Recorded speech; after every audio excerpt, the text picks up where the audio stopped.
What? Well, I get excited by it. Yeah, no, I think that's what it is. I don't think it's like nerves. I think it's more like... Is it intimidating? Yeah, no, I get excited. It's a good sign though, right? I was Yeah, going to no, ask you definitely. that. I was like, I mean, you've had Ed Sheeran on your podcast. Just come to that mic for me a little bit. Yeah. I was like, do you not get proper nervous when you've got Ed Sheeran in front of you? Do you know what? That one, I was literally just in the right place at the right time for that recording. And afterwards, I went to Aldi, went for Nando's. It's so weird. Like, if you put me in, like, a job interview or a situation where, like, I've got to talk to a doctor or something, I crumble. But if you put me in front of someone like that, it literally, not one bit of nerves, nothing. Not one bit, no. No, Do you think really that's bizarre. a sign that you're in the right business? 100%. I think for that kind of stuff, like, it made me... I found my purpose with the whole podcast and stuff like that. Where did it originate from? So it started off, like, this is going to sound like a bit of a sob story. And it is a sob story, but there's a lot of heart in what I do. So a few years back, I nearly lost my mum to an operation that went wrong. And in the process of kind of coming to terms with everything that would happen, I had to kind of, take care of my younger sister, take over, like, the family home, keep my, like, job going. And then it just kind of got to a stage where it was just all too much. I was repeatedly sat down and told by doctors that my mum wasn't going to make it, which is soul destroying every single time. And then it got to a stage where I was like, right, I'm not in a good place and I needed to start talking about it. So I reached out, started to get a bit of therapy, and then the pandemic hit. So it was like, right, I either keep talking about this or I run that risk of going backwards. And then, I thought, I might as well record it and post it, see what happens. And it's 3 years now and it's changed. And to be fair, like, I'd go as far as saying it saved my life. Wow. And who knows who's listening as well. I think that's another important part. Do you like have therapy as a continuous part of your journey now? I put it on the back burner for a huge part because the podcast has kind of, in a weird way, been my therapy. Yeah, I get that. And it's cheaper. But I'm a huge advocate for it. Like, I'm only, like, really now exploring the options of, like, therapy again. So I definitely recommend it.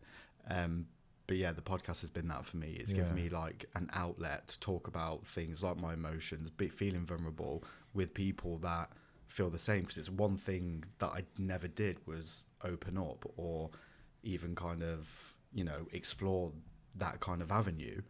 And then to be in a position where I had no choice but to open up because of what it was doing to me, like, physically, mentally, and all the stuff that comes with that from a health point of view.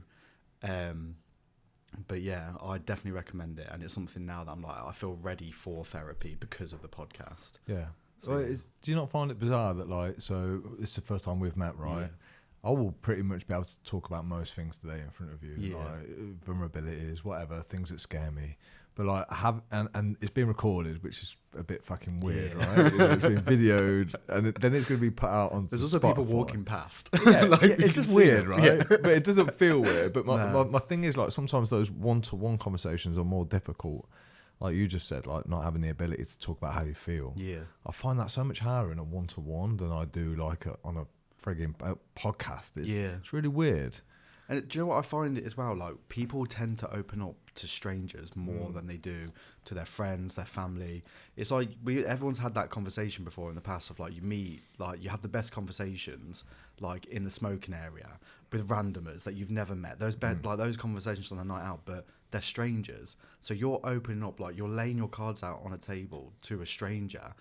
That's easy for some. Like, it's so.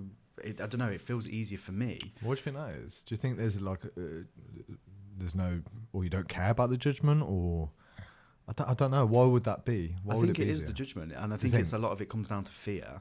Like, a lot of people are scared of what people are going to think. Like, it's one thing that I learned, especially going through what I did, is that I kind of created a character for myself. Like, I couldn't fail. Like, I was in this situation where I was kind of looked at as if, like, oh, fair play to Taylor. Like, he's carried all this situation. Now he's, like, going on and doing this, but forgetting that I'm still struggling. I've still got like horrendous anxiety, which like I take medication for, you know, daily.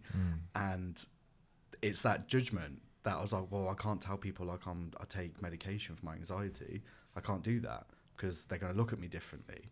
So I think it is the fear of being looked in a certain light or being looked at differently. And it's, in all honesty, like it's silly because once you've spoken to your friend or your family, like, one, it's going to make you feel better because it's going to make you feel heard, but it's also going to encourage them that they can go off and then talk to their friend or their family member. So the biggest thing I've learned from it all is just it's the ripple effect of just being yourself and being honest can have. Yeah, I think that's harder the more successful you become. So if the podcast is really taking off for you, right? So it's kind of like, you know, you get more Insta followers, and the danger, I guess, is that character that you spoke about that you build, like without even knowing it, it can start to form. And why wouldn't it? You've got more eyes on you, you've got more guests, you've got more pressure, and it's a strange dynamic. It's kind of like that character we created has led us to success, but now we've got to fucking keep that character alive. And we can't show people that we're not that person. Do you know what I mean? It's a hard game, and it's whether that's accepted and okay, or whether you go, no, do you know what, fuck that, I'm just going to try and find out who I really am, and whatever that looks like, it is. So it's a battle. It's a tough one, and it very nearly ended the podcast for me, that kind of mentality, because I was so obsessed at one point with like the numbers, the followers, and like, and it got to a stage where I was just like, Taylor, this is not what you started this for. No, I get it though, Taylor. I get it. Like if you're building your own studio, right? Like to do that, you kind of almost you need a little bit of reassurance that I'm gonna, you know, I like podcasting, I'm gonna do it, and I need to know I'm good at it. So what tells me I'm good at it? Well, do people listen? So I kind of get that. I'm always at the conflict of like, well, I want people to listen, but I don't want that to be my focus. So I'm always in that, and I'm always debating. You know, well, should I carry on doing it? Am I doing it for the right reasons? But I fucking love it when I'm talking to people. But that's it. That's your answer there. That you love it. Expensive hobby though, isn't it? Yeah. I won't talk about that. I started this saying like, oh yeah, it's cheaper than therapy. Fucking not. Podcasting is not. No.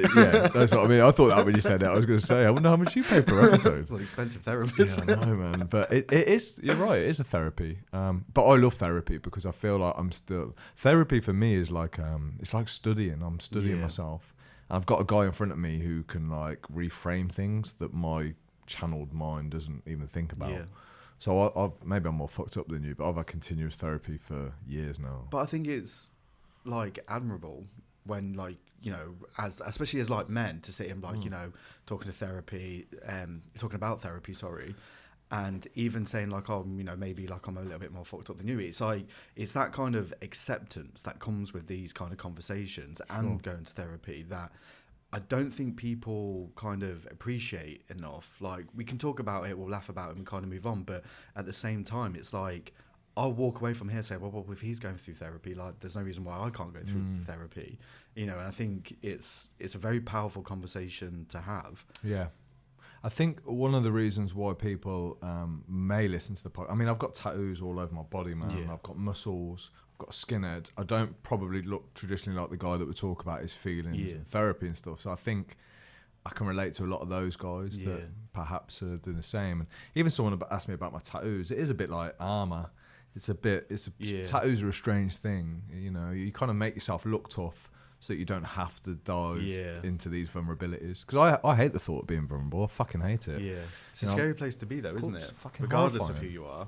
Horrifying, yeah. But I think, again, that's one of the things that I learned through the podcast is that, you know, you throw out, like, the names and, it all sounds really impressive. It all sounds really like, oh, you know what, Fair Play's doing well. But, you know, all it's proven to me is the fact that whether you're Ed Sheeran, whether you're someone from EastEnders, you're feeling exactly the same as what I'm feeling, whether it's anxiety, fear, vulnerability, whatever it might be. We're all feeling these human emotions. Doesn't matter if you've got Grammys, doesn't matter how much money you've got in the bank, we're all feeling it. So whether you're putting on armor, whether you're putting on a mask or creating characters, regardless, like, you're feeling exactly the same as all these other people that are walking around like next to you. Yeah, I think it's a bit like I always relate it back to the gym. I think like the more you go to the gym, the more you get used to that weight, that you have to move. And I think mental strength or conditioning is similar. So you're right. I think those feelings are still there. They just don't grasp you as hard as if you regularly train them. Yeah. So like this is podcast 84, I think. So you can imagine it's easy is the wrong word, but it's I'm more conditioned to the fact that I'm going to have a conversation with someone. It's being recorded. I don't know what they're like. I don't know how they're going to receive me. I don't know how I'm going to receive them. But like I say, in that self-doubt, it's quite a lot of excitement too. Part of the fun today is like, oh, I've got no idea about this guy. Yeah. You know, I know a few things, and that's all I want to know. Yeah. And my curiosity now is to dig a little bit deeper and find out. That's what makes us human. Is that Sure. And this is what I love so much about podcasting as well, because like you can go in, and this is the way I kind of structure mine is like, I don't care if you're here to sell an album. I don't care what TV show you're in. I want to know what annoys you. I want to know like when you're faced with those like real tough like moments, how you navigate through that. Because it's one of the things I found when I went through what I did. There was not one person in my position to turn around and be like, try this, or like, it's okay if that doesn't work out, do this. I had to like scramble, like, and it took me to the darkest of places. And it's just a kind of like, now I'm at that stage where like, I don't want other people to feel how I felt. So I will do anything, whether it's this conversation, whether it's standing on stage, you know, telling my story, just to make sure that, you know, people know that, you know, you can do anything. The only thing you can't do is give up. So I was talking upstairs just before this podcast, actually, and you've kind of just touched on that. This whole, like, people always, or change usually occurs when you're at the fucking pits, right? Yeah. And it's like, do you think there's a way that we can actively help people who are sat in the middle? So my the work that I do came from me having a breakdown. Yeah. There's a lady upstairs who now sells supplements for people with arthritis because she had a hip, knee, ankle replaced because arthritis got her. So it's almost like we have to hit a pain point for us to say, right, this is so important to me. I'm going to make this my life's mission.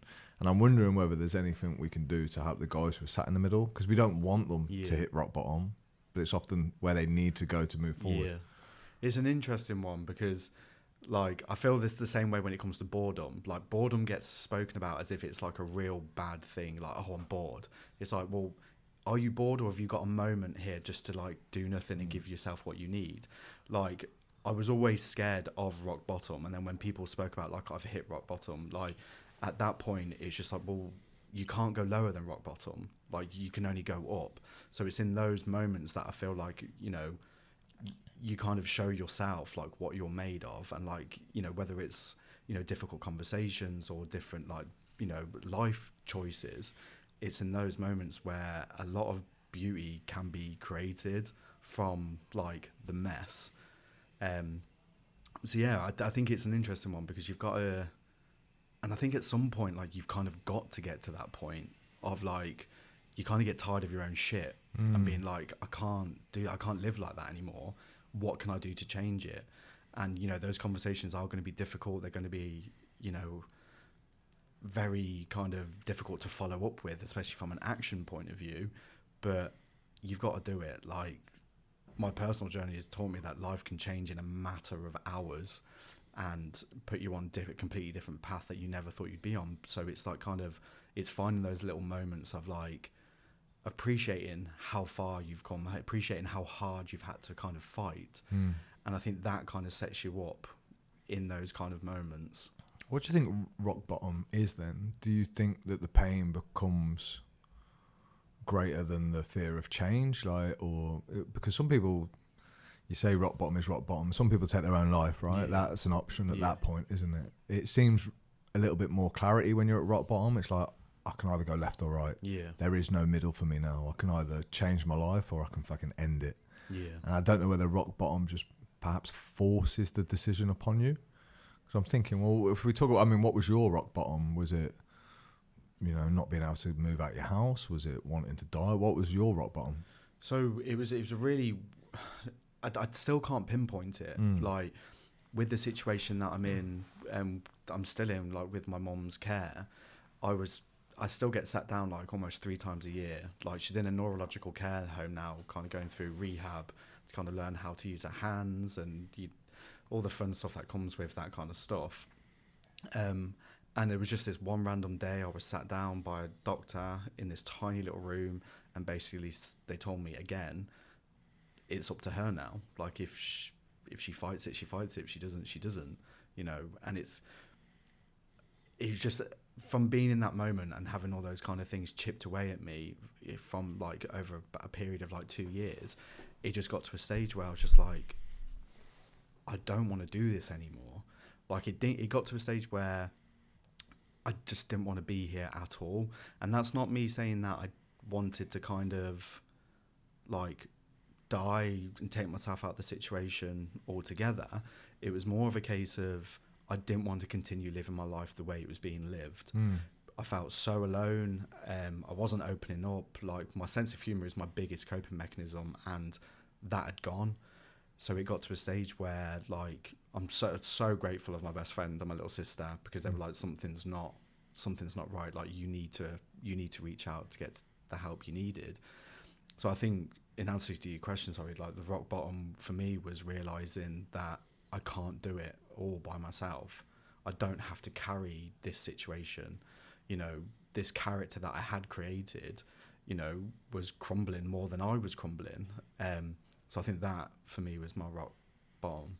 How do you make sure the character's not in charge now then? Like, do you stop and check yourself? Like, because, you know, I think most people go through this, like, who am I question? Yeah, like, yeah. you know, is this really me, or is this just something I've been taught to be? Have I conditioned myself to be this guy? You know, who's really showing up? How do you keep check on that kind of shit? I think now I've given myself like a lot of tools to make sure that doesn't happen. Like I've got an incredible group of friends that have been with me through day one, through all this situation. My little sister, literally, like, it's one of my proudest moments, like seeing like the woman that she's grown up into. Like I look at her now and I'm in awe of just like how strong and resilient she actually is. But if I put a foot out of line now, or if I'm getting a little bit like big headed or whatever, yeah, she's a very harsh reality check.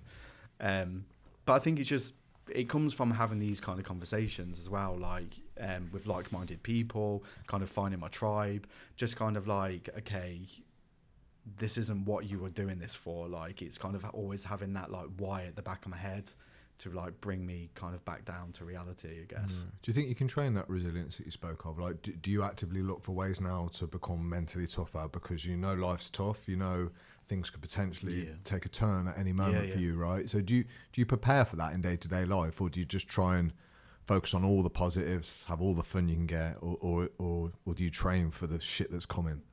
That's a very good question. I don't know, in all honesty. Like I do quite a lot of like journaling, like I write a lot of stuff down. Like I plan a funeral literally once every 3 months. Like it's so surreal. You plan your own funeral? No, like my mum's. Like, fucking hell! I thought you meant, because you know some guys they future pace so far, and they think about how their own funeral. Oh no! Like there was a therapist got me to do that drill, right, mate? Is it a eulogy they call it? Yeah, got me to do that. I think about my own death. Well, the Stoics do it, don't they? They think about their own death every day to remind them of what's important and what's not, and how they want to live. But they always say that the greatest fear first is that you're going to lose the people you love. Yeah. When that inevitably happens, then your greatest fear becomes that you're going to die. Yeah. I don't know whether that's true. I've been fortunate enough to still have my mum and dad. Yeah. But it's their 70. I mean, how was your mum? My mum's 54 this year. My mum and dad are 70 next year. So you start to kind of know they're not going to be around forever. And that brings up quite a lot of anxiety. And it can strengthen the relationship. Yeah. There's also a part of me that doesn't want to cling too tight, because I know it's going to end. So I know the tighter I cling, the more painful it's going to be to let go. It's a tough one. And I don't think there's any right or wrong way of having to kind of navigate that either. Like in a weird, messed up way, I feel like, even though my mum's still here and I'm very grateful I get to speak to her every day and, you know, visit her, like we've still got these like memories that we've kind of created, even in this kind of horrible situation that we're in. But there's also an element, like I'm grieving for someone who isn't dead. Sure. Like I'm grieving for the life that my mum could have had. I'm grieving for the memories. Like, it's almost harder in a sense. It's even like down to like, I told myself like, do not cry on this. How old were you when your mum first was taken? I was 27. Yeah, so you're a young guy. Yeah. Did you feel? Do you think you would have ever felt prepared for something so devastating, or do you think you could have, in hindsight, looking back, perhaps, I don't know, do you think there's a certain amount of mental resilience in individuals that can help deal with those horrendous things that happen in life? In all honesty, again, I don't know. Like, I feel the relationships I had at the time, like, I've always been very close to my sister. Like, I've always kind of been very close to my mum. Like, I was kind of like the family man at home. So it was just me, my mum, and my sister. Like, at home, I was like the breadwinner kind of thing. So when everything happened, it was literally, in a weird way, like, I kind of took it like to a duck to water kind of thing. Like, okay, well, I know what I needed to do. And I kind of hate myself for this now, but like, when I first got told, it was more, I'd kind of written my mum off, and my main concern was making sure my sister got through it. She was going through her GCSE. This happened to my mum the day before she started her GCSEs.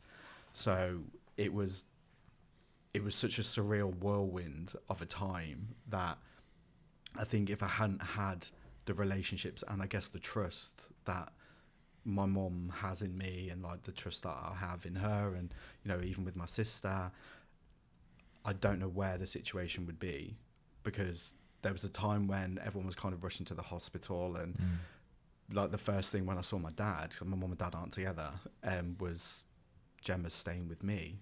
Like, I can't.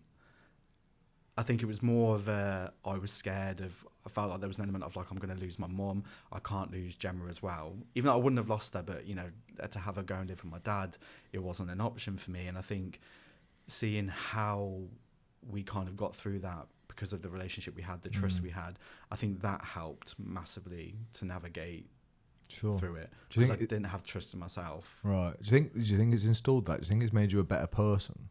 100%. Yeah. I used to be so aggy. I used to be so like the friend who would like storm off because I was just like, I had this anger for some reason, but I think it was all because of like, I always felt like I couldn't do this because of my mom. I couldn't do this because of the situation I was in, whereas actually I was the only person standing in my way. Whereas when this happened to my mom and I started this kind of journey of like, you know, finding out who Taylor was, and kind of seeing like in a weird, messed up way from like a outer body experience of like, Taylor, like, you're fucking capable of so many things. There is not many people who could go through what I went through and come out the other side of it with a fucking top 10 podcast.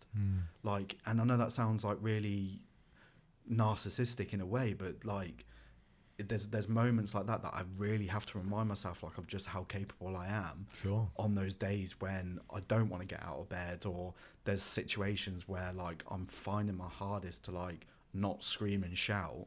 I've had to really kind of like use what I've learned to be like, just breathe. Makes total sense. Do you not think that backs up the claim? So I'm I'm all for talking. I think it's great, but I think that message it's been spoken about for years now in the mental health. Like, you know, when people say, you know, it's not talked about enough, I kind of disagree now. I think we're talking about it more than ever. Yeah. But those things you've just said about the actions, you know, the you showing that you're capable, you getting out of bed, you doing the podcast. I think there's greater mental health gains to be had in the doing than the talking. 100%. Because that's, you know, if you want self-belief, like, you can actually step back for a moment now and go, I've got a podcast that's in the top 10. So you can kind of like remove self-doubt, and you can kind of look at the evidence. Whereas if you don't achieve anything in life, I know this, again, it sounds harsh, but it's true, right? If you don't do anything or behave in the way that you want to behave, then that self-belief, no wonder it's on the floor, because it's backed up with some evidence. Yeah. So which is something that I've had to do that, because when it first happened with my mom, the emotion was running like high. Like my head, I don't know how my head didn't explode there was like grief, there was anger, there was like sadness, every kind of emotion on an almost hourly basis running through my body, running through my head.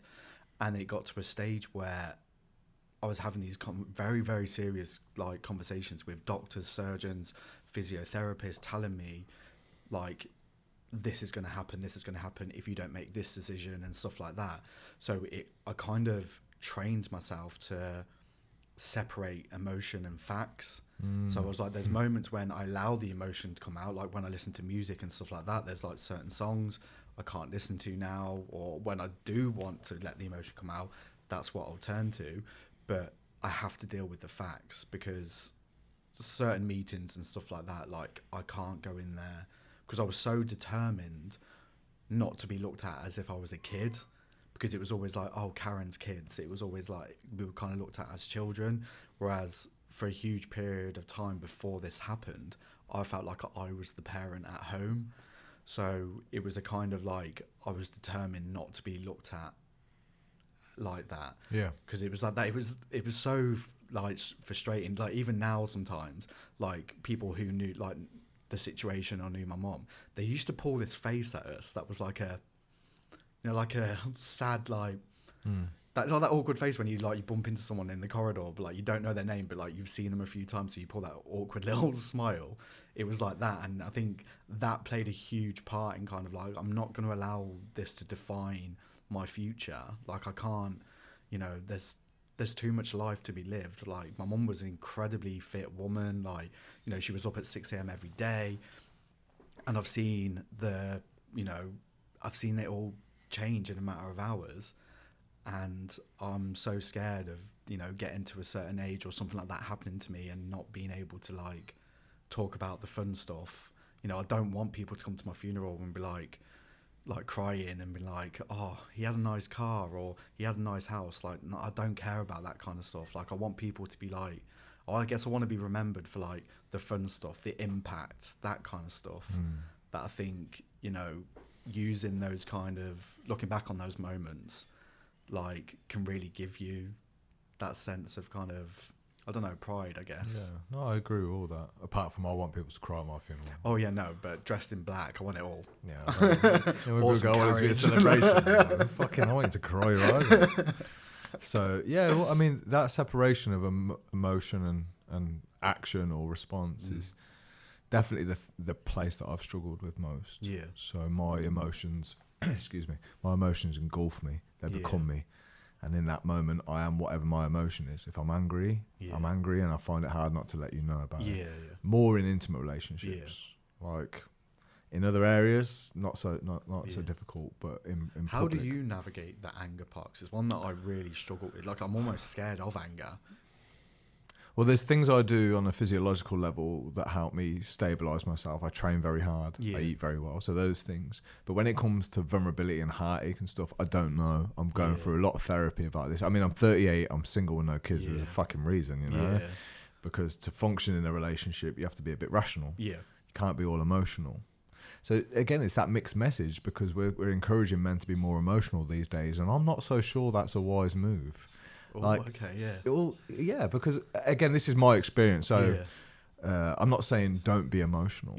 I'm saying don't be fooled by your emotions. They're not you. I don't think you should just follow your emotions. Because if you have a look what's going on in the world, like everyone's protesting, everyone's getting upset, everyone's getting offended, no one's talking to each other anymore, everyone's shouting at each other. There's no communication. There's no communication. And I believe that everyone's just running high on emotion. I'm like, I don't think that's a good thing to do. In my own experience, it's really fucked up a lot of good stuff in my life. To be more calm and logical and be less emotional, for me, seems to produce better results. Especially in basic day-to-day life. Shall I go to the gym today or not? I never want to go. But my logic tells me it's good for me. My emotions tell me to just stay at home. So I'm like, I don't think that's great advice to give young men. Do you know what? To a certain point, I'd actually agree with that. Purely because... like you do run that risk of it becoming like too diluted and to a point where people are going to be scared to say like, I'm actually really pissed off. Sure. Like, and it's okay that I'm pissed off, but what it does then is if people aren't kind of like emotionally intelligent to have those kind of conversations, if I've said like, you've actually pissed me off, not knowing you or having that kind of emotionally intelligence from either side, that might get your back up, and that's immediately going to cause friction. So I think there is a conversation that needs to be had, but I feel like people need to kind of explore, you know, those kind of things that you did, like they upset me for this reason. I don't think there's a lot of that. I think a lot of people just act without the kind of like the thinking. Like there's always, you know, there's always a time to take a step back. Yeah, I mean, some of the best conversations come with people that don't agree with the way that you think. So if you say, actually, Alex, I think men should be more emotional, instead of going, fuck you, Telly, I think you're wrong, man. Like, I'm like, brilliant. Well, let's have a look what that looks like. And, you know, I know I can learn from you, and hopefully I can give something to the conversation too. And Yeah. I'm like, they're the conversations we don't have anymore. And I think this is why podcasts are taking off now, because they're not mainstream media. They are people having conversations, real conversations. You know, we're not flowing through a there's no structure to them. Well, there is it to a certain degree. Yeah, but we don't know where it's going to go, scripted. right? There's no thingy, and I think that is one of the things I find so beautiful about them, because it is literally like you just sat having that like a conversation in a pub or in a in the outside the pub, like in the cigarette area or whatever it might be. But you skip the foreplay. I do anyway. Yeah, like you came in today, right, with a coffee, and I pretty much said, we shook hands, and then I hit record. Yeah, exactly. You know what I I mean? think that's the best kind of, because if you've got the time to sit around and like it's like there's been some guests that have come on to the show or it's got very close to like the time of recording, and I've been given a list of questions to ask. Oh, really? And I'm like, no. Oh, good for you. Because I was like, that's not what I'm about. Like, I'm very aware of like you have a brand and like that's your story. but if it doesn't feel authentic or if it feels forced, like that's interesting. It's just fake. You can't. Yeah. I think that's the kind of thing. Like, I think to be fair, I'm going to relate that back to what you've just said about the men's emotion thing. Like, I'm not saying like certain emotions are fake at all, but like if you're having the conversation, have the conversation because you want to have the conversation, not because everyone else is telling you that men need to be more emotional or talk about it more. Talk about it because you want to. Yeah. I think they call this an echo chamber, don't they? Where because so and so saying it, and you watch that material, you start pretty much replaying what they're saying. Yeah. And I get how that. So if I watch loads of Joe Rogan, which I do, I can even catch myself sometimes saying and thinking similar to how he does in his guests. Again, whether that's good or bad, because I like to think that he brings on, he's a great example of someone who can sit and have conversation with anyone. Yeah. So I really respect him. But yeah, you got to be careful that your opinions don't become other people's opinions. Yeah. And this is constant hard work. Like, how do I know my opinion is really my opinion, or how do I know it's not been fed to me?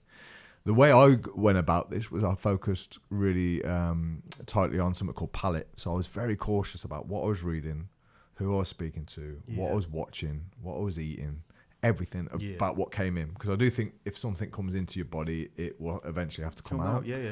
So I'm even very cautious now. But I've created this little mini kind of world now where, like, I only speak to people like yourself who are interested in this. And that's all my world's become now. Again, you could say that that's not a good thing, but...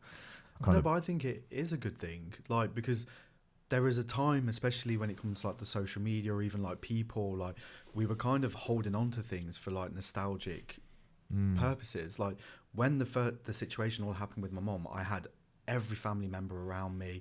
I thought, we're going to get through this as a family. 4 days into this happening, the family started to crumble. Then it was like, okay, am I becoming the problem then? Because I'm standing up for what I believed my mum would have done in that situation. And it's really interesting now having these conversations with my mum that she would 110% had my back. So it was kind of like, we hold on to things, but I think it comes down to whether it's content, whether it's people, family, relationships, jobs. There is not one person or thing in this world that's entitled to make you feel like shit. So if it's not serving you, unfollow the account, distance yourself, have the conversation, say like, look, I don't want bad blood, but I don't like your actions with this. Like, it all comes down to, like, staying true to yourself. And if it's not kind of aligning with your values or your core or, your palate, like, it's not going to serve you any good in the long run. See, I agree with everything you've just said, but I don't feel like society is set up that way. No. Although it might preach that narrative. So, do you know who Andrew Tate is? Yes. Yeah. Okay. So, some people love him, some people hate him. Regardless, like, do you believe he should be able to have the ability to say what he thinks? Well, I don't think he's any different to, like, a news reporter. Like, don't get me wrong, there's a lot of things that he says that I don't agree with. And, sure. I was raised by women. Yeah. There was a lot of that I'm like a little bit too far now, mate. Especially to the audience that he has. But at the same time, like, he's no different to what, like, Piers Morgan is doing, or like what someone like Kanye West is doing, or like Donald Trump. Like, I know that these kind of figures are looked at like in a real negative kind of light, but people listen to them. If people weren't listening to them, people wouldn't be reacting to what they were saying.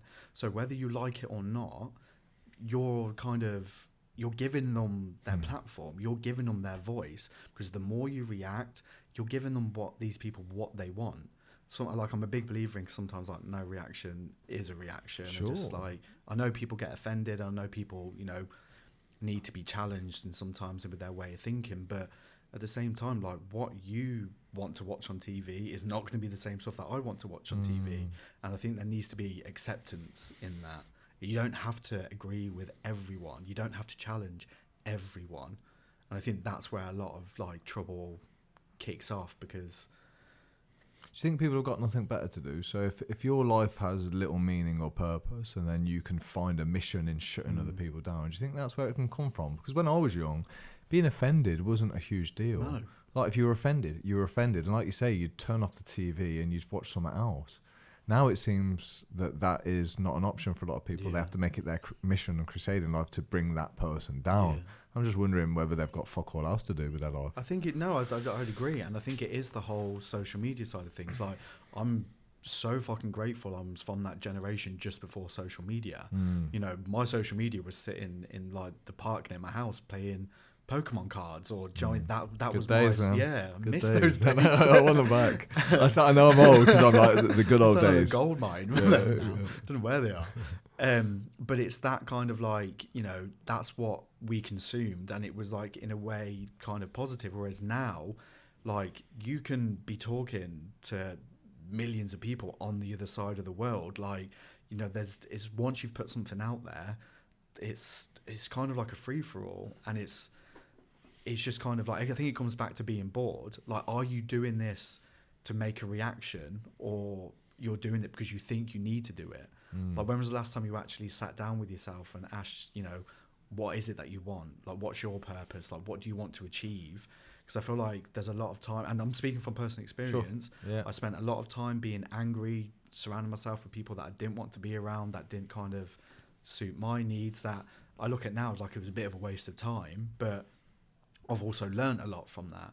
So I think it is a case of, yeah, people don't have a lot on, or you know, they've got nothing else better to do. But I think if you're in that kind of position, like, just have a conversation with yourself, because, you know, I'm not preaching, I'm just speaking from personal experience, that the day I sat down and had that conversation of like, right, what do you want? Because I guess, again, being a podcast host, it's like I spent a lot of time listening, but the one thing that kind of changed my life more was I stopped listening to what everyone else was telling me or what everyone else was doing, and just, I was like, okay, I listened to myself. For sure. That's a whole new skill. I think being selective with who you listen to is a good start, because the volume in your head starts to turn down. You can hear your own thoughts a bit more clearer there. There's an incredible book called Stolen Focus by Johan Yari. Okay. And he talks about like the individual now can only do so much in this culture, because, you know, marketers are so good at getting you roped in, that he feels like you can try your best not to be on socials or go down the rabbit hole. But he said that it's kind of near impossible now. So it kind of has to be a joint effort between the individual and, you know, the higher powers that be. So there was a thing on Facebook where there was a function where they could have allowed your location to be shown. So if, you know, if me and you are friends on Facebook and I know our Taylor's only up the road, let's meet up for a coffee, Facebook did not want that function to be there, because that would mean putting your phone down and having an actual coffee. So right now, me and you are not on social media. You know, we're off for the next 90 minutes or whatever because we're talking. That's not good news for them, because they're not getting paid. So it's like, how can we keep people on the phones? So once you're aware of that, you can kind of know what you're up against. So one of my biggest battles, I love podcasting and I want to carry on doing it, but I would love to take myself off social media by the end of 2023. I would love to. The conflict is, can my business and me exist without any form of social media presence? That's the fear. Mate, I wish I could do the same thing, like, because I feel like we're quite similar in that respect. Like, it's the conversation, it's the connection. Like, for us, that really kind of takes this to the next level. Definitely. But when it comes to like, when you do the whole business kind of side of things, from a marketing point of view, from getting your name out there to showcasing your stuff, there's no better way than social media. And it's like, it's so frustrating, because it's kind of like, I feel like you're kind of stuck in a bear trap with it. I get it. Are you in a position to outsource any of that stuff yet? Well, I work for a social media. Okay, right. So you do, right? Yeah. So potential, but I mean, before all this happened, like, I worked in IT. I didn't know anything like this existed, so I'm still very much like new to it and learning. But from a personal point of view, like, would I have got the guests that I had if I didn't have like the following that I did? You know, if that wasn't getting shared on certain people's stories, like, would I get, you know, the exposure that it's had? And it's like, but it's just toxic. Like, I know. Well, that's the battle. So this is where I'm at, and I haven't decided yet. I'm not courageous enough to commit fully yet. But I'm like, do I really follow my heart and soul and I not want any part of it, knowing that I probably run a very high risk of destroying what I've built? Yeah. And then what do I do? How do I earn money? You know, all this kind of shit comes into my head. Yeah. But I kind of know at a deep level that I probably would live a more fulfilling life if I was not on social media. It's time, isn't it? Time, it's like even effort, energy, headspace. The biggest thing from the pandemic that I've kind of learned is the importance of time. Even the situation with my mum is the importance of time. Sure. Do I really want to be sitting around kind of drafting posts like to put out that might not get any kind of engagement and stuff like that, and I've just wasted like 3-4 hours of my life, which I could have journaled, I could have gone to the gym, I could have met up with my mates. It's that kind of thing that I do really worry about. Especially, you know, when you get like that notification pop up with how like your screen time every week from Apple, you're like, if I've got 12 hours like every so often like to spend on my phone, I've got 12 hours where I can go to the gym, I can do something that is going to really fulfill my purpose. What do you do with that information then? So you see that pop up every week. Cry. Literally. Does it just reinforce the fact that I'm someone who spends more time on my phone, or do you think it actually drives different behaviour? So it used to really kind of get to me, and I was just like, you have wasted a huge period of time. But then I'm like, well, okay, have you wasted your time, or have you actually been doing like research, or, you know, engaging with people that, you know, are fulfilling that purpose, or, you know, digesting kind of content that like sits well with me, that's I'm learning stuff from. So there's that side of it. But then there's also that side of like, okay, well, this could have been spent so much better. I think that's what the book argues as well. It's saying that, like, and I know this to be true of me, like, I love the idea of being the guy who can just go, right, 40 minutes and I'm only going to digest good material and I'm going to put it to use. But they're saying it's so difficult to do that eventually you will break, and eventually you will be part of the zombie nation that just ends up scrolling. And look, I'm a disciplined guy, but I can't beat Facebook. Yeah. I know that. I've no chance. Not even close. You know, they are flooring me every time. So I'm like, right, I don't have Facebook on my phone. I haven't for a few years now. I have a newsfeed blocker. I post on IG, and I think I said to you, didn't I? I'm not on IG much. Yeah. So I'd like to get your message. I had to install it today. Get your message. Yeah, that's what I have to do. No. I mean, it's detrimental to my business. I can't, but I'm like, well, what's more important? You know, the detriment to the business or my own mental health? Yeah. But again, even that is a bit more complex than that, because if I don't have a business, what do I do with myself? How's my mental health then if I don't have a mission purpose? How do you manage boundaries? Like, do you have boundaries? Yeah, I do. I have to, because I'm an all-in kind of guy. Yeah. I like to give it my heart and soul. So even if I'm doing something terrible, I usually do it terribly well. Yeah. Do you know what I mean? I'm one of these. I like hard rules. So I can't flirt. Taylor, I can't flirt. So I'm either Facebook's on your phone or it's not. Yeah. There's no in between. I'm terrible in middle ground. Yeah. So that kind of, I like everything to be like that. Leave myself no room for negotiation. This is what time you're getting up. This is when you're going to the gym. Fuck all the bullshit in the middle. I have to live like that. I wish I didn't. I wish I could be. But then it's also quite a, like you said there about like being disciplined. Like, it's a very kind of, I think that's quite a healthy way to live. It's super healthy. Discipline gets such a bad rep. Extra 10 minutes or something, like when you've hit snooze on your alarm and stuff. Sure. Or that day you didn't go to the gym, like you're the one who's going to feel like shit. And I'm saying that from my personal experience. Because it's just like, well, you set your alarm at this time to get up for a reason. Yeah.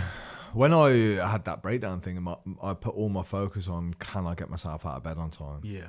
Because there's nothing worse as a man when your alarm goes off and dread. Yeah. And I was like, do you know what? A bit like what you said about, like, I just can't keep I knew in myself I couldn't live like that. Yeah. So I'd go to work crying in my car. Wow. I just fucking hate it. I worked at AXA Insurance, man. Insurance. What a fucking dull job that is. Yeah. Jesus. And I was like, floor 12. Have you got anyone who works in insurance listening to this? Accountants, insurance, all that. One of my best friends is an accountant, so I can take the piss. It was on the 12th floor. So I was on this high-rise building, looking at, thinking I could just jump out this frigging window, man. And I thought I'd rather be bankrupt than be in a job that you know, when something steals your soul. Yeah. And I'm not saying it's a bad job, but it just didn't suit me. So I think I need boundaries. They keep me straight, man. They keep me on path. Do you know how to be happy? No. Yeah, I find this a real interesting topic because I don't either. I think from what you've kind of said, like I feel like there's a lot of similarities with the kind of like with myself. So yeah, what do you link? What's your link between mission and happiness then? Like purpose and happiness? Do you think they're separate identities? That's what I mean. I don't know. Like I did the whole thing. I went to like Thailand, Bali to go and like find myself. Came back with like more questions, and now I'm in a situation where, you know, I've got so much good stuff going on, but it's like other people have to remind me of like, oh, you've done well. Whereas certain things like I've been presented with like through the hard work I've done, like I should be on cloud 9 with, but there is something that doesn't make me happy. I'm not sure doing well is linked to happiness though. Okay, needed to hear that. Are they exclusive? Like, so there's stories out there that people with the higher amounts of purpose are less happy. Yeah. So if you look at a social worker or a nurse, they've got such purpose. They're looking after vulnerable kids. They're saving lives. But then you ask them the question, "Are you happy?" And they go, "Well, not really. I'm stressed. I'm underpaid. I'm not that happy. But I've got a fucking mission." Whereas they say the happiest people are full of good health. Yeah. So they've got they're healthy, their family are healthy, and they're financially secure. Yeah. But you go, what's your mission and purpose in life? And they go, I don't know really. Yeah. So you kind of like have this debate, like, can you have both? I think the answer is yeah. But I feel more purposeful than happy. Yeah. I feel like I'm on a mission to help guys, but am I happy? No, not really. But then does that make you, in the nicest way possible, a bit of a hypocrite? Well, I don't teach happiness. Not a hypocrite. No, that's true. That's true, I don't. Actually. I never say to guys, "Come and work with me. You'll be happier." I say you'll be better. You'll be better. Yeah. I think there's just listen. I think upbringing contributes a lot to your core values. So I think inside of myself, there's a belief that I'm not really worth that much. Yeah. And I know that to be true. I know it's there, and I can do these things that might suggest I am, but deep down, I still don't think. Because there's 8 billion people on the planet. What's so fucking special about me? So that's both a positive and a negative, because I'm very humble, but I can sometimes put myself down. Yeah. So it's that weird battle all the time. Oh, but it's so messed up, haven't we? Like, it's horrible. It is, yeah. And I think that, you know, whether you're a man, woman, or whatever, like it's literally, it's fucking difficult. Are you happy then? I think there's moments when I can really allow myself to feel happy, because I feel like it's one of those things that it's the same as feeling sad. Like I mentioned about like listening to like sad music and stuff to bring out the emotion. There's moments that I listen to like songs that remind me of like good times and stuff like that, that I'm like, yeah, like this is a happy moment. Like I must be happy in this kind of, but I think it comes down to like maybe being present and stuff, because I don't think anyone looks back and was like, oh, well, no, people do. I think mainly when it comes to like relationships, maybe being like, oh, I was really happy at that timestamp. Do you listen to music that makes you feel sad? I listen to all sorts, like depending on my mood. That's what I need to. But do you not think that you only experience happiness when you know what sadness is? Yeah. So you listen to sad music to evoke happy memories too. So what it's completely fucked up. Yeah, so I know that I wouldn't be peaceful like I am now if I hadn't suffered so much. Yeah. So I kind of like, I stopped fighting and chasing these things now, and I try and accept it, and it's so hard as the human condition. Yeah. We're going to suffer, we're going to be happy, we're going to be high, we're going to be low, we're going to be depressed, we're going to be focused. Yeah. I can't, once I've accepted that, which is so hard to do, because you're like, why does life have to be like that? Why does it have to be full of suffering? Yeah. But it does, otherwise you wouldn't know what the goodness was. Just like you wouldn't know what light was if you didn't know what dark was. So I kind of like have really changed my perspective on all of this, of what things are. That's powerful, to be fair. It is. It doesn't make it any easier. But I think it's the awareness of it, isn't it? Yeah, but again, that can make life harder sometimes, because your eyes are open to the reality of life. Yeah. So sometimes being on cloud nine, having your eyes shut and being on autopilot, like you kind of live life like kind of denying all the shit that's around. So it's I call it the sweet spot.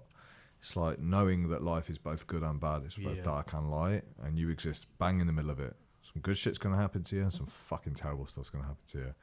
So stop wishing that the bad shit didn't happen. Yeah. It's easier said than done. Completely. But again, it's the moments. Like, it's being a human. Yeah. But then you can go to the battle of, well, I didn't ask for this life. No one did. You didn't ask to be born. No one asked to be born. So the chances of you being here are like 1 in like I don't know the maths, like but like 3 trillion or something like that. Yeah. So it's just like and I'm saying this from personal experience. Like I always used to lead with the negative. Like, why has this happened? Like, you know, I wish this was happening instead. But it's like there's a song, and I always get it mixed up. But I'm a bit of a weirdo when it comes to like lyrics, and like they really kind of grab me. But it was a T.I. and Rihanna song called "Live Your Life." Oh, tune. It is. I see, that makes me feel good. But there's a line in it that T.I. says, and it's like, start focusing on what you do have rather than what you don't. And I think it's in those moments that, you know, I'm very grateful that I'm sat here saying like I don't really know how to be happy, but I'm sat here in a studio having a fucking brilliant conversation, doing something that's fueling me. So this to me is I'm happy. Yeah, it's happy doing this. Yeah, none of us are doing cartwheels though, or like having big cheesy grins on our face. Can you do a cartwheel? No. Exactly. So you're just setting yourself up to fail. But what I mean is like, from what again, a bit like the word love. It's like this. No one even knows the definition of love or happiness. So to say am I happy? It's right now I'm in what I would call flow. Like nothing else matters. Yeah. Apart from this conversation. So for me, that's very fulfilling. Yeah. But apparently that is more because you step outside yourself and you forget everything else that's going on in the world. And I'm like, well, that's pretty depressing. Because if you think what meditation is, you stop thinking pretty much if you become really good at it. And I'm like, is that the pinnacle? You stop thinking and you get outside of your suffering for a while. That's just pure escapism. Yeah, that's quite sad. I think it's quite sad. Like you want to step outside your body for a bit and not be with your own head. If you think about that voice tale that's in your head all the time, I think we've all got mental challenges. 100%. Because we're human. I was sat there the other night thinking, we've all got a continuous... No wonder we're fucking crazy. Yeah. Imagine me in your ear 24/7. You'd want to fucking kill me, right? Cartwheel. Yeah. You'd want to punch me in the face, right? But that's kind of what we're stuck with in our head. I'm like, that's a pretty debilitating thing to live with. Yeah. But I think a lot of people don't realise that they can challenge that voice as well. Like a lot of people who, especially when it comes to like negative thoughts and or negative thinking, like again, this is from personal experience. Like it's not, the only example I can relate it to, and this is going to sound really bad, but you know, like if you hear like a kid screaming in Asda or something, we've all had that thought, like, oh my god, if that was my kid, just slap kind it, of thing. Yeah, everyone's had that thought. Whether everyone's had it. Yeah. But you don't have to act upon it. It's okay to think things. It's like it's what follows that thought is the important bit. You know, there's a lot of people out there that I don't think realises that we're not, you know, our thoughts. We've all had bad things. We've all thought bad of someone at some point of our life. It doesn't make us a bad person. You know, we just had a bad thought in that moment. We've also had a lot of other good thoughts, like, oh, you know, fair play, he's doing well. You know, it's those kind of things, like congratulate someone. You know, it's those things those are the thoughts that you should act on. But it's like, yeah, I think it is one of the biggest things that I've learned is just like when we're not our thoughts. Yeah, it's a continuous battle though. I think that's why people struggle with it. Yeah. So I get it. But if you're full of negative thoughts, so again, I think there's ways perhaps you can change some of the thoughts that come into your head by what you consume. Yeah. But I think that voice is so the challenge is always going to be there. And again, Jeff Thompson taught me this. He said, literally every day you have to wake up and you have to do the work because that voice can just get a little bit louder each day. Yeah. And all of a sudden it's taken over you. But the idea of suffering, I mean, if you think where your podcast has originated from, probably a lot of pain and suffering. So it's like, if I asked you now, is that pain and suffering a bad thing, given it's giving you what you've got now? Yeah. I mean, do you say yes or do you say no? It's a weird one. It's something that I feel a lot of guilt around still to this day. Because I think a lot of people think just because I'm talking about like my mental health, like my journey and stuff like that, it's like I'm cured. Like, yes, I have all these kind of positives come from it, but the reality of the situation is, like, last week I got told my mum is never going to come home. So it's like, that for me was, I knew that was going to be the outcome. Like, obviously, if she left the care home she would be in, I think it'd be a death sentence. But hearing those words is incredibly tough. And then it's like, the day after, I'm posting, oh, and brand new episode has come out with, you know, so and so, and it's tough. Like, it's really tough. You know, it's still got a real, you know, I still really struggle with the anxiety side of things. Like, not so much with the depression, but there are moments where I feel really, really down.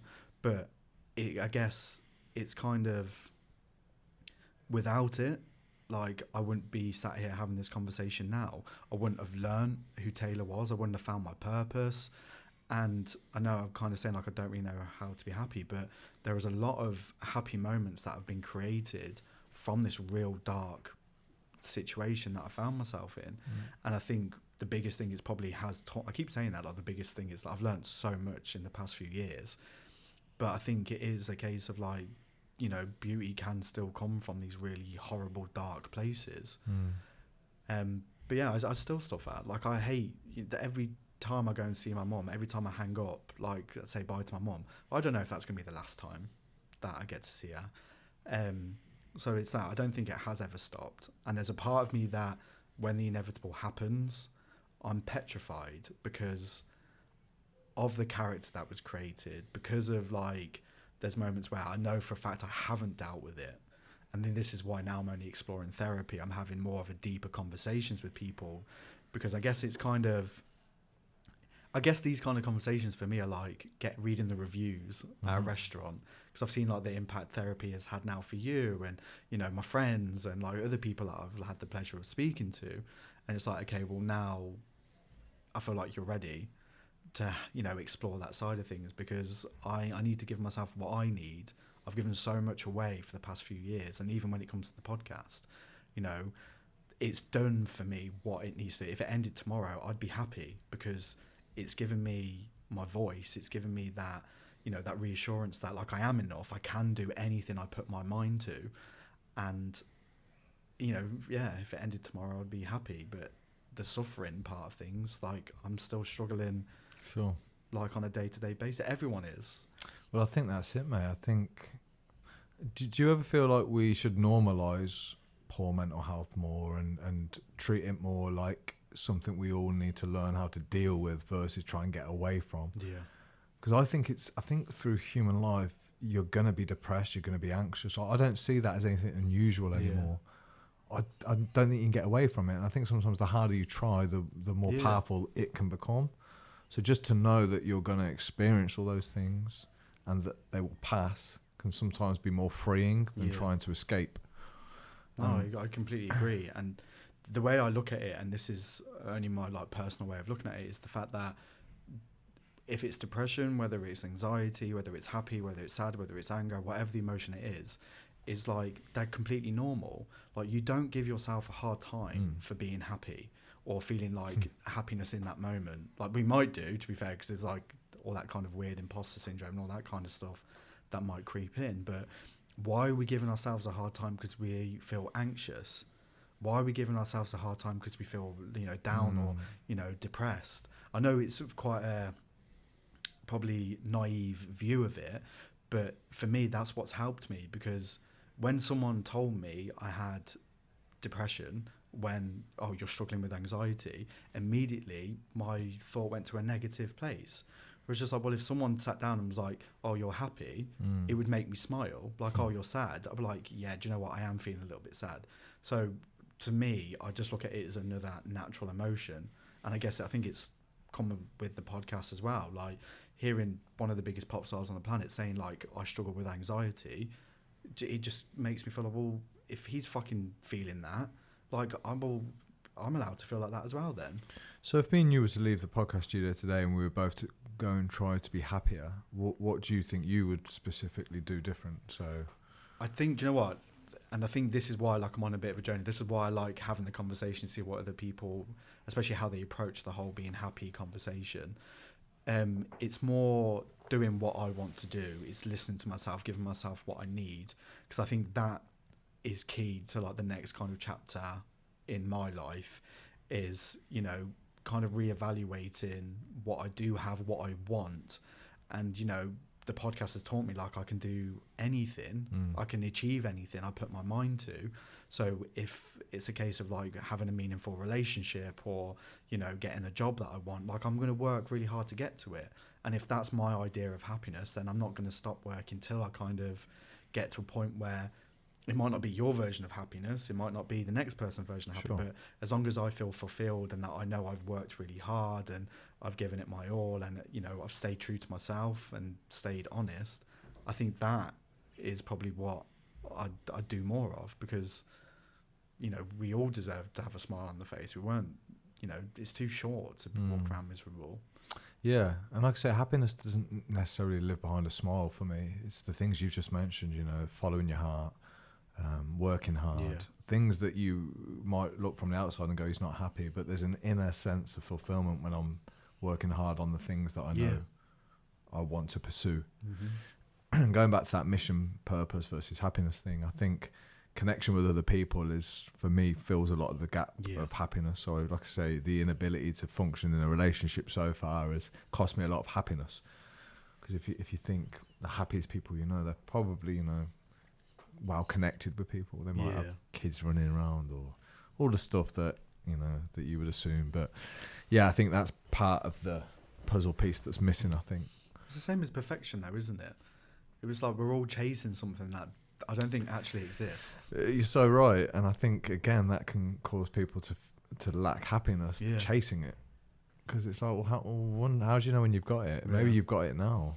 It's the thrill of the chase. With anything.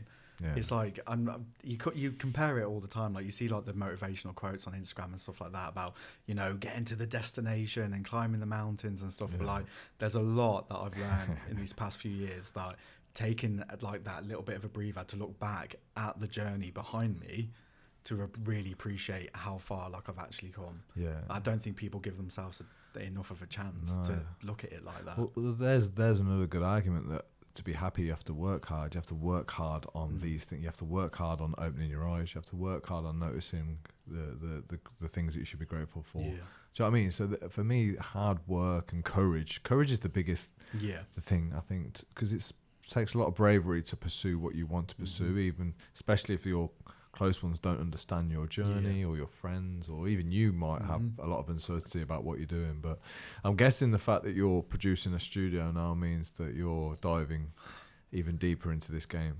I just don't want it to end. Like I've really found my purpose, and I found something that I love. Like I never thought I was good at anything. I was just kind of like floating through life, like, oh, I might do like this, or like, oh, all my friends are getting married, having kids, you know, buying houses. I don't want to do that. I just want to sit in front of people with a microphone for the rest of my life and just talk, because that's how I've learned about myself. That's how I've learned about how to kind of behave, I guess. That's how I've learned about my mental health.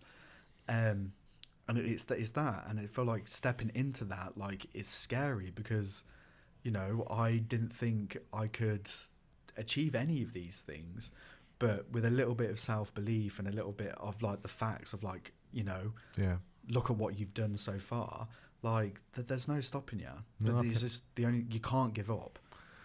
I'm pretty envious, actually, you know, when you say that with such clarity of what you want to do. I'm like, that's a great position to be. It took me a very fucking long time to get here. Sort of. You're a young guy, right? How old are you now? 33 this year. You're a young guy. Like, some people never discover that in their entire life. And to hear someone say it with such clarity and focus. I've kind of feel like I've just slightly shocked myself. It's good that you said that. Because I feel like, you know, when people ask you, like, oh, what's your 5-year plan and stuff like that, I never used to be able to answer them. Well, you kind of know, you know where you need to go now. Yeah. I guess now it does come down to, like, have you got the courage? Because, like, it's gonna bring up all sorts of fear, financial insecurities. Like, you know, you're obviously investing in the studio. Now you've got to get good guests. Now you've got to get good eyes on it. It's like that. Have you got? Sorry, well, you know, I'm just felt like a bead trying of to bring you down to my level, dropping to my armpit. Have you got like a hit list of cool guests that you want to get on? A few of them I've already got. That's why I'm not got like I've already had on the show. That's why I'm just like, if it ended tomorrow, I'd be happy because Ed Sheeran, Sean Paul, Sophie Ellis-Bextor, Jack Garrett. That's an impressive one. Yes, and even Carole Baskin. Yeah, and do you know what's? I've found the biggest bit of advice I've taught, and today you can relate to whatever like walk of life you're on. If you don't ask, you don't get. I started this out thinking I'll do 4 episodes and that'll be me done. But what I found, like, started getting a bit more courage. I started to believe in myself more. I started to send riskier emails. I started sliding into DMs, and it's led to that point. To now, to go back to that, like, that kind of kid at that point when everything was happening with my mom, and just being so petrified and just wanting a hug from my mom to say everything's going to be all right. To be at this point now where I'm like, I've got a song with Sean Paul. No one will ever hear it. It was like 30 seconds long. But in that moment, if I didn't ask for that situation, like, do you know what? What's the worst that they can say? No. True, yeah. And to be at that point now where that's all I want people to take away from the podcast is the fact that you just got to keep going. Like, having that little bit of hope and just good things can still happen. You're not defined by your physical health, your mental health. Like, you can still achieve some really incredible things. And I think that's the kind of legacy I want, like, the Waffle Shop to kind of leave with, is the fact that you can't give up. Like, I think that's just the heart behind it all. I look at my mom and just, like, the amount of times I've been told that she's not going to make it, and to still have that, like, fight in her to be here and just kind of keep going. I just feel like it's the driving force behind everything I do now. Well, that's it. I think you said it there. You need to find a driving force, a reason not to give up. And some of this is a lottery in life. Sometimes you have family that you can live for and reasons, but sometimes I think as a man you've got to find purpose in your life. So whether it be through the art of podcasting or writing a book, it's just something to get out of bed and do and channel your energy into. And my heart breaks for men who haven't got that, because I know how painful it is to wake up and almost just feel like you're floating and just kind of waiting for the days to tick by until your life's done. It's quite sad. It is. And to be fair, like, if anyone's listening who, is feeling that, I think the pair of us are obviously examples of, like, fighting those kind of feelings and keeping going. It's just like, you are enough. Like, the purpose doesn't have to be family, it doesn't have to be kids, it doesn't have to be these big grand gestures. It can literally just simply be you. Do you think that's enough? Yeah, really. I think it's more than enough. Do you think? Yeah. Do you not think we need a purpose bigger than ourselves to live for? Why? Because then that to me says that you're living for someone else, you're not living for yourself. Or for something else. Yeah. Yeah, I'm just wondering, when you're in those dark spaces, like, is just doing it for you enough? Do we not need, like, a mum to fight for? Yeah.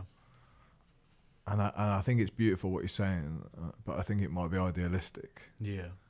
And I'm just speaking from personal experience, like, in that moment of, like, when all those thoughts were going through my head, and I've never thought like that before, to be at that point of thinking this situation would be better if I wasn't in it. I wasn't doing it for my mom, I wasn't doing it for my sister. I literally did it for, like, like, I deserve more than this. Like, I don't want to continue living this way. I want more, I deserve more. And I think I was enough. I did it for me. Yeah. And to be fair, even the podcast, this is the first thing I've ever done in my life that is truly for me. It wasn't for anyone else. It wasn't for listeners. It wasn't for all of this, like, stuff. It was purely for me. And I've now seen the impact, putting myself first, trusting in myself, listening to what I need. It's changed my life. Well, it's saved my life. Like, I dread to think where my life would have went if I didn't start the podcast. Yeah. I mean, when people ask me, Alex, what is the better man? I'm still terrible at being able to tell them in a sentence. But really what it is like a bunch of guys who are fed up of kind of doing things on their own. Yeah. And the power that you can have when you have other men put their arm around you and say, come on, you can do this, or even a bit of a push and say, come on, you've got to do the fucking work. anything that makes you feel part of some form of close-knit group of men 100%. is so powerful. I did a post about this the other day. I've just started this thing called Brazilian Jiu-Jitsu. Yes, yeah. And you're getting strangled and it fucking hurts, dude. But like the incredible feling that you get the community, isn't it, as well with it? Because if someone off the street walks in and picks a fight with any one of you, they're going to lose because there's going to be 40 guys that step up for you and go, if you touch him, you touch all of us. Mm-hmm. I thought, fuck me, that's so powerful. And again, some guys don't have that anymore. It's all on their own, and there's loneliness, and I think there'll always be an element of loneliness in all of us. But to attach to a decent group, even podcasting feels like that. I feel part of Joe Rogan's crew. It's insane. But this is what I mean, and I think this is why it's so important. The stuff like the Better Man exists, is because it gives that sense of community. Yes, in that moment, I felt so alone. I was like, yeah, no, I did this for myself.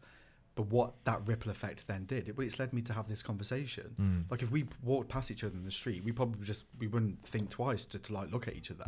Whereas now, if I walk past you in the street, I'll be like, hi mate, we've got that kind of mutual kind of experience, I guess, of all these themes that are so okay to talk about. And I guess, finding your community and finding what works for you, that sometimes can give you your purpose, without it realizing. It's the connection, and stuff like that, and building that and finding it, getting out of your comfort zone as well. The thought of sitting in front of a microphone for some people is petrifying, but if I was to go to jiu-jitsu, I'd be shitting myself. So it's about pushing past those boundaries of oh, well, what are people going to think, or what if I don't like it? Well, what if you do like it? What could go right? It's pushing past those limiting beliefs. That definitely is where the fun shit starts. Sure. Trust me, every single part of me does not want to go to jiu-jitsu, and that's what's so rewarding when I go. So I think there's things in life, again, I think we're sometimes taught the wrong messages. I try my very best to articulate. It's hard that the things that you don't want to do are often the things that are good for you. Yeah. Do you know what I mean? So getting behind the mic, not letting the fear stop you, but if that's what you desire to do, because fear stops us from doing so much, man. What could go wrong, or what will people think of it? And people never really live the life they want to live because of those fears. And you've got to train that. And there's things you can do in your life, cold showers, training, BJJ, podcast, that can almost teach you how to look fear in the face and then push through fear instead of backing out. And that's why I'm a big fan of cold showers. It's nothing to do with the physiological, scientific effects of cold water. I'm just like, do you know what? I don't want to go in. Alex, shut the fuck up. Go in. Boom. You've proved that you can push past the point of resistance. I think that's a lot of it, especially from a male point of view. It's good language to get guys showing up and kind of prove them fucking wrong. Yeah. Every fucking doctor who sat me down and was like, your mum's gonna die, she's proved every single one of them wrong up to this point. So it's just who are you comparing yourself to? Who are you shouldn't be in competition with anyone other than yourself. And it's just push, just keep going. I don't know. It's very motivational. No, but that's what I can feel the heat coming off you then. Fucking do it. Yeah. You can wait. I'm saying it about therapy when I started this conversation. It's I waited till I was ready. You're never going to be ready to do anything, but you've got to just take that leap of faith. If it goes wrong, it goes wrong. You learn not to do something. It was actually a guy from Celebs Go Dating, Paul Brunson, who said to me, every situation teaches you two things. It's 2 hours. It's either you take the lesson or you take the loss. Have you actually lost something? Probably, but you've also learned not to do that again. So you always take the lesson, everything. Whether it's a failure, whether it's a relationship, whether it's a job, everything. There is always a lesson, never a loss. Yeah, but if we're smart, then we can trace back our history, and we know that a series of losses often produce a win event. Do you know what I mean? So we know these losses don't necessarily need to define us. We know they're not final. So I think that awareness that you spoke of is really important. You can trace it back and you go, oh yeah, life was shit here for me. And because it was shit, I met this person and boom. We wouldn't be sat here having this conversation if a pair of us hadn't suffered at some form of loss at some point in our journey. Yeah. So it's just at that time it probably was really shit. It was really hard. There's part of it that's probably still rears its ugly head now. But at the same time, we've learned from it, and we're now kind of using those things to teach other people you know, reaching out, having these kind of conversations, whether it's community, whether it's a coach, whatever it might be, if it makes you feel better, fucking do it. Do you ever get really deep with your thinking, and do you ever really step back and understand how different life could be? Like, and I'm not just talking about the major things that happen in life. I use this analogy all the time. So if you go out this building today after this podcast and you turn right, or you turn left, like your life. Oh, don't, because I watched The Butterfly Effect. Yeah, it's such a good film. Literally, it's messed me up. That's what I mean. Like there are trillions and trillions of possibilities. Yeah, that's why I don't stand on leaves. It's that film is one of my favorite fucking films, by the way. But that just blows my mind. Yeah. I'm like, a second later, you bump a car, you don't bump the car, you meet this person, you don't meet. Like your entire life on a second. Yeah. And we do this every day. Do you know what I mean? So if we finish this podcast in 10 minutes versus 20, the world is different when you step out. It's fucking insane. It's honestly, it blows my mind. And I'm not a big believer in like, well, I don't know. I feel like there's an element of like everything happens for a reason. But at that moment in time when everything happened with my mom, like I was literally, when I got told, when all my family there, I hid in a cupboard thinking, fuck, like this is my life now. Like I'm going to be known as that kid who lost his mom, because at that time that's what I thought was going to happen. Whereas now it's like, did all this shit happen for a reason? Did I have those relationships with my mum and my sister before this happened for a reason? Did that journey have to happen for me to find my career, to find my purpose, to find my voice, to find happiness? Like, it's come at such a huge loss. You know, obviously I would love my mom, like, you know, running around doing what she used to do. Whereas, or do I look and be grateful of what has come from this real painful experience? Like, it's a real tough one. I think that's where the guilt kind of kicks in. So I'm like, shit, okay, yes, I'm talking to Ed Sheeran, but like, oh, my mum's in a wheelchair. It's that kind of weird kind of, it's like almost living two lives, but at the same time, it's like, well, actually, that is part of my journey. Yeah. That kind of stuff has led me, it's given me the confidence, because as much as it sounds like really kind of great and kind of like difficult and stuff like that, but at the same time, if I wasn't having those difficult conversations with doctors or speaking up for what I felt was right or what was wrong, I wouldn't have got to that point to be like, I would have just carried on being a yes person for the rest of my life and becoming more and more miserable than what I already was. You're very inspirational, man. You've got to keep leading the line. Yeah, I don't do that. You're good. No, I like it. Thank you, though. No, I don't take compliments. You're clearly doing something right, man. I think it's cool. What do you think good mental health is? Listening. I think we're told when it comes to mental health, we're to talk, which is obviously fantastic. You do need to talk about it. But I think when it comes to mental health, listening. Listen to what you want. Listen to what's going on with your body. Listen to what's going on in your head. Then talk about it. Because I feel like we don't listen enough, whether it's kind of in the world, whether it's, you know, anywhere. We only ever listen to react now in this kind of generation. We're not listening to actually listen.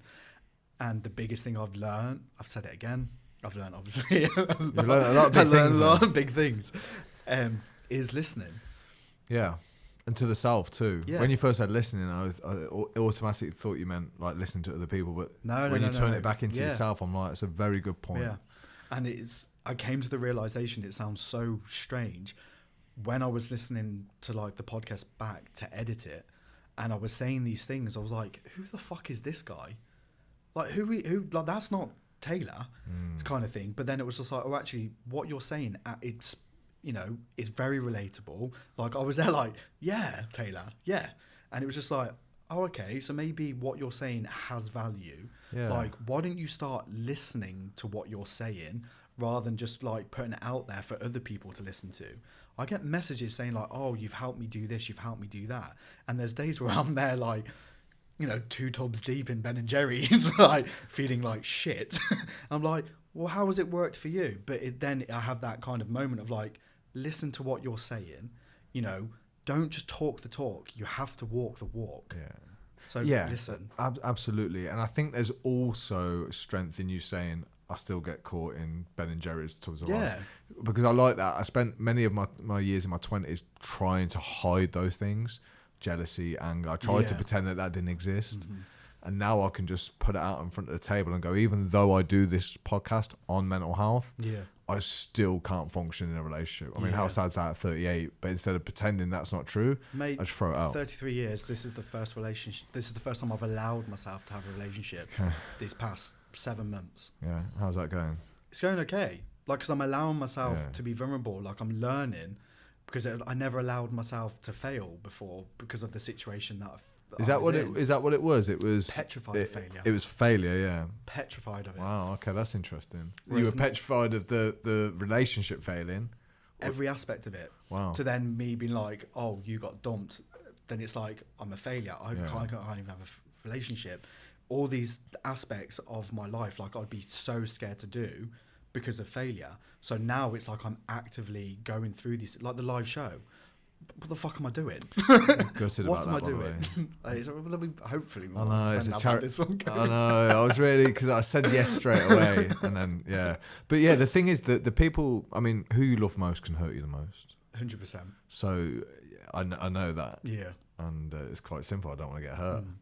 Like, if it's someone I don't know, they can. But if you didn't get hurt at some point in your life, we wouldn't be sat here having this conversation. Sure. Yeah, I get it. So it's those moments that I feel like when you go through that kind of pain, or like, the heartache or like the loss, that's when you've really kind of step into your skin. I feel. That's my next level of courage. I mean, I'm saying that this is my first relationship, so don't listen to me. I get it. Like, I've got the courage to go and be physical. I've got the courage to do scary things. Now this is, for me, my next development is having the courage to put myself into that position, because that's what it needs, a dollop of courage, and say, just fucking But go even for that's a lot of work. It's like everyone talks about like full-time jobs. There's like, you have your full-time job, then you have your gym, you have your day-to-day life, you have social media, you have like, your passion projects, you have your hobbies.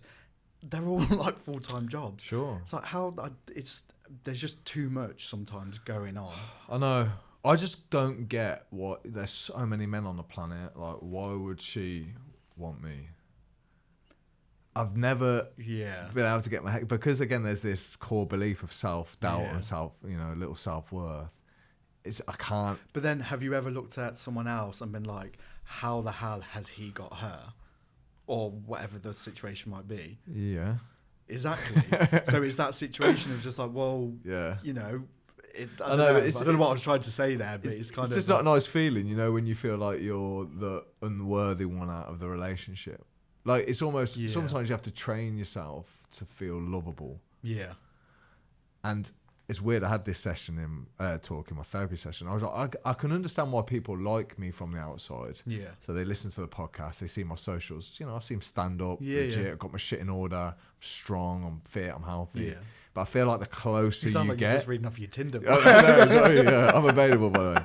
But the closer you get to me, I'm like, well, you bypass those things and you get to see like some of the real stuff about me, the vulnerabilities, the things that I don't show. Yeah. Do you know what I mean? So it's like, it's always keeping people at But then that is length. also your real self. Like, I've got a friend who really, really struggles with this kind of thing, and one of recurring theme that they always kind of get labelled with, like, oh, you're too much, because they like to have a good time. They live their life to the fullest. And I'm a big believer in like, what you think is too much is just like the right amount for someone else. So maybe it's a case of like, it's scary. People might not be able to handle that like real kind of like authentic kind of version of you, like when you take away like all these other aspects of you. But someone out there is going to find all that kind of stuff way more attractive than, the job, the podcast, all this kind of stuff. Like, I know that sounds really cheesy. No, it doesn't. But it took a long time to actually, for myself personally, to get to a point where, oh, you're not just speaking to me because of the podcast. You're not speaking to me because I'm like the family man. You're speaking to me because you want to speak to me. Do you feel like you're yourself in that relationship, and you can be completely free to be yourself? And it's because I'm allowing myself to be, because it's like I'm not playing this character that like I've developed randomly in this. And you still feel lovable when you act as yourself. Yeah, and I feel like I've had to really accept like I've got a lot to give, like and I've got a lot of love to give, and I don't want to kind of get to a stage where like I'm scared to love, because it's a great feeling to have. Sure. And I think kind of accepting that and kind of having a conversation like, well, actually, I want that feeling. I want to, you know, wake up next to someone every day. And I mean, don't get me wrong, it took me a long time because there's still an element of sharing a bed I feel like it's really unnatural. Like that's my okay. So I'm still working on that bit. Yeah, like I don't like it, but it's kind of allowing yourself and compromising and kind of that's in itself. Relationships are a full-time job. Absolutely, man. Do you know what? It's difficult. Fuck, they really are. Dude, I love dogs, and there's one reason that you can just love them unconditionally, and they will not give a fuck. Yeah. If you put on half a stone, they ain't gonna say shit. They don't care. Do you know what I mean? It's just like. But the right person won't either. Well, I hope not. Those Ben and Jerry's ain't doing. I know, mate. I know.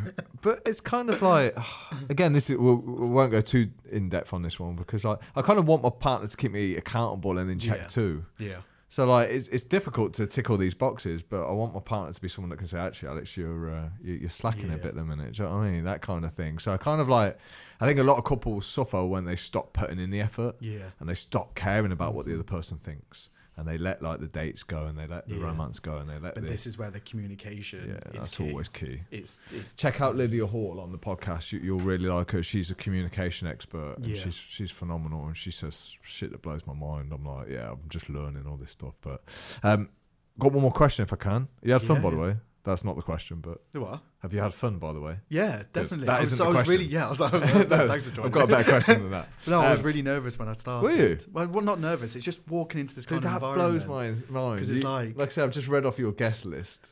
Yeah, but I've also done all those episodes sat in my bedroom. I think that's harder doing it online than it is in person. I think it's more relaxed. I know, like I'm this. craving that now, like the body language and stuff like that. Like that's It's a good move you get in the studio. I'm so excited. Have you done any of your podcasts face to face? No.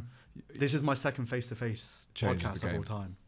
I did my first 40 online, I think. It's the conversations just changed when I did them. The only downside is you haven't got accessibility to Ed Sheeran. Yeah. You're saying come down to Coventry. Yeah. He's probably going to say, I can't do it. Whereas online, yeah, okay. Do you know what I mean? That kind of thing. So it's pros and cons, but maybe you do both. That's what I mean. It's going to be a hybrid, but then I'm also at a stage now where like I've seen the power of using my voice. So I now want to kind of produce. I want to go more behind the scenes. I want to really kind of learn the ropes when it comes to like the technical side to produce. Yeah. Like, I don't know. I feel like a real nerd when it comes to it now. Like I feel like that's I really That's want to. That terrifies me. Well, yeah, but that's what I mean. I walked in and saw all these buttons. Like, what the hell? We've had a couple of podcasts where the audio hasn't been great. It's been like the podcasts are always great, and the technology's let me down sometimes. So when I saw you building your own studio, I was like, I'm going to ask you about that. Yeah, no, not a clue.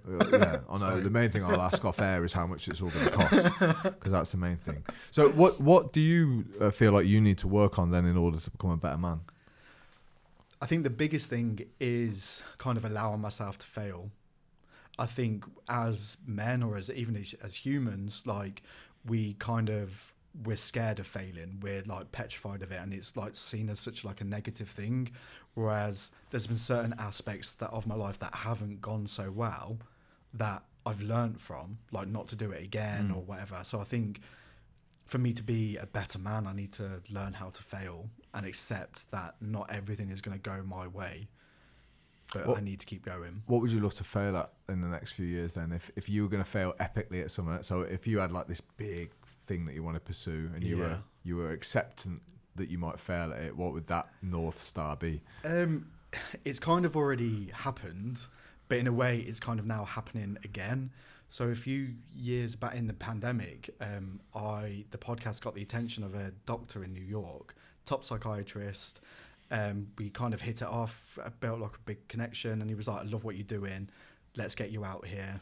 I'm on Wall Street. So at one point I had an office on Wall Street in New York. Never got to see it. And I was like, yeah, it was in the paper, like local podcaster going to New York. Yeah, I did read that. I did read stuff. I'm like, oh my God, this is incredible. This is insane. Got to the airport and the guy was like, you're not getting on the plane. Because of the restrictions in New York and stuff. And I was like, oh shit, okay. I had to ring my mate to say like, come back and get me. They were like, no, get on the plane. I was like, no, seriously. They're not letting me on the plane. And and then came back, and then there was like a new level of focus on it. I started to learn, like, why wasn't I able to get there? Like, why, like, what was the why? There must have been a reason why I wasn't able to travel there. And then I started to unpick a lot of the things that they were trying to mold me into someone that I wasn't. They were trying to get me to get up at 6 o'clock in the morning to train on WhatsApp with some bodybuilder in Marbella. They were sending like bottles of Dom Perignon at 11 o'clock at night to my house. And it's all that, which sounds great. Like I was in this weird bubble of like, I was earning like, it was like 45 grand I earned in the space of like, which I never talk about money. So that's actually a huge step for me. In the space of like 8-9 months, I've got nothing to show for that now other than a huge fucking lesson that like that none of that, as much as it all sounds great, aligned with who Taylor is. Sure. I wasn't happy. I was working like 12 hours a day. If I went over that, I would have been so lonely. Yeah. Don't get me wrong, a lot of it could have gone right, but at the same time, like I had all of those doubts and those kind of thoughts before I even got to the airport. Then when it didn't happen, 2 days later, I got a phone call randomly to like work with like Scarlett Moffat, to work with the Samaritans, and then everything like that. It just kind of taught me like what's meant to be won't pass you by. Yeah. The whole New York thing came crushing down. Like I felt embarrassed. I felt scared. I was like, fuck, I've like let myself down. I've let everyone else down. But then at the same time, I was just like, well, it was just a blip. Like not everything's going to work out in life. Like I didn't allow it to stop me. I was like, no, you know, I used it as a stepping stone rather than an obstacle and just kept going. So the fact that now I'm doing the same thing again, like 5 minutes away from my house, is a scary thought. But at the same time, I feel more equipped now. I know what not to do. I know what I want to do and what I want to achieve from it. So going into this now with these kind of goals and the mindset that I have, if it fails, it fails. But at the same time, I'm going to do everything I fucking can within my power to make sure it works. So, yeah. Yeah, scary and exciting, fine line, aren't they? It is. But it's like going on a roller coaster. Yeah, sure. You're absolutely petrified waiting in that queue, like looking at it. 5 minutes afterwards, you want to go and do it again. Yeah, but even in the line, that's where a lot of the joy's at. That's where you know you're alive. It's the build-up. It's the the good side of anxiety. Sure. It's the butterflies. It's that kind of stuff. Yeah, imagine never having that again. Imagine utter certainty for your life. You'd be bored shitless. Exactly. You wouldn't want to live. No one wants that. Mate, that's been a real pleasure. I just hope the technology's... No, honestly, I've absolutely loved this. Good, I feel man. all fired up. Yeah, I think good. what you're doing is incredible. Oh, thank you, man. Giving men that kind of voice and that kind of platform and that safe space is remarkable. So, like, Cool. I'm very excited to see where this goes. Cool. So, Well, keep thank leading, you. man. Like I say, I went on your... Well, actually, your name was thrown about upstairs, which is cool. And said, I was check this slagging guy it out. off. Nah. My ears bad. They were like, check this guy out. He's had Ed Sheeran on. I was like, oh, fucking hell. And so I thought I'd check it out. And then I thought, like you said, I'm just going to reach out. Because even part of me is like, well, why is Taylor want to come on my podcast, man? He's had Ed Sheeran on his. He ain't going to want to come on mine. I'm just grateful people want to talk to me. Well, I did, so, That's all I'm happy about. And no, so thank you. It No, was cool to meet my you, and pleasure. I My love pleasure. talking. So that was great, man. Thank you. Right, mate.